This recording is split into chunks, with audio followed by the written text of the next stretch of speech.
अस्सलाम वालेकुम। I hope you all are doing great. आज हम पढ़ने लगे हैं कि पोइट्री क्या होती है। पोइट्री एक ग्रीक वर्ड पोइजी से निकला है जिसका मतलब है टू मेक। पुराने दौर में जब लिखना नहीं आता था ना, तब लोग कहानियों और तारीखों को याद करने के लिए उन्हें शेरों और गीतों की शक्ल में याद करते थे और एक दूसरे को सुनाते थे। यानी पोइट्री क्या ओल्डेस्ट फॉर्म ऑफ लिटरेचर है। इसके बाद वर्ड्सवर्थ का कहना है कि पोइट्री असल में तब बनती है जब आपके अंदर जज्बात का एक ओवरफ्लो आता है, लेकिन आप फ़ौरन नहीं लिखते। बाद में सुकून से उस जज्बे के बारे में सोचते हैं और जब दोबारा सोच के फिर जो लिखते हैं तो उसको पोइट्री बोलते हैं। फिर इसके एलिमेंट्स में आता है रिदम एंड मीटर। जैसे किसी गाने में बैकग्राउंड म्यूजिक की एक बीट होती है ना, वैसे पोइट्री की भी एक अपनी हार्ट बीट होती है जिसे रिदम और हार्ट बीट कहते हैं।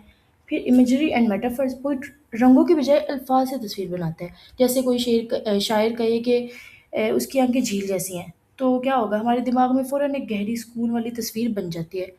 इसके बाद इसकी जॉनरास में लिरिक पोइट्री। ये वो पोइट्री होती है जो बहुत म्यूज़िकल होती है और इसमें पोइट किसी कहानी के बजाय अपने सच्चे और आम जज्बे बयान करता है, जैसे जॉन कीट्स की ओड्स।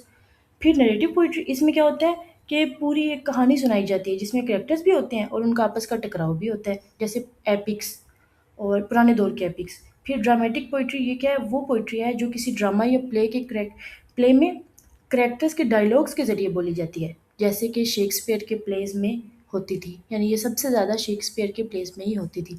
बाद में ऐसे-ऐसे बाकियों में भी आने लगी। फिर इसमें हिस्ट्री आती है। क्लासिकल एरा ये पुराना दौर है जिसमें होमर ने लंबी-लंबी शायरी लिखी, बड़े-बड़े हीरोज़ के बारे में। फिर रोमांटिक रेवोल्यूशन आया। इसमें पोइट्स ने कहा कि अब कुदरत की तरफ, जज़्बे की तरफ वापस आओ, हर चीज़ में अकल और साइंस को मत घुसाओ। फिर उसके बाद आया विक्टोरियन एरा। इन्होंने कहा कि सिर्फ जज़्बे की तरफ और फीलिंग्स पर गौर मत करो। इन्होंने बल्कि सोसाइटी की खराबियों, गरीबों के मसाइल और टेक्नोलॉजी के नुकसानात पर बहुत गहरी नज़र डाली। फिर मॉडर्न एरा आया जो अब तक चल रहा है। इसमें क्या हुआ कि लोगों ने सारी पाबंदियों को ख़त्म कर दिया शायरी की और अपनी मर्ज़ी से लिखने लगे। उसके बाद ये एग्ज़ाम्स के लिए कुछ इंपॉर्टेंट पॉइंट्स हैं, इसे नोट कर लीजिएगा। एंड आई होप वीडियो आपके लिए बेनिफिशियल रही हो। And if you want to ask anything let me know in the comment section.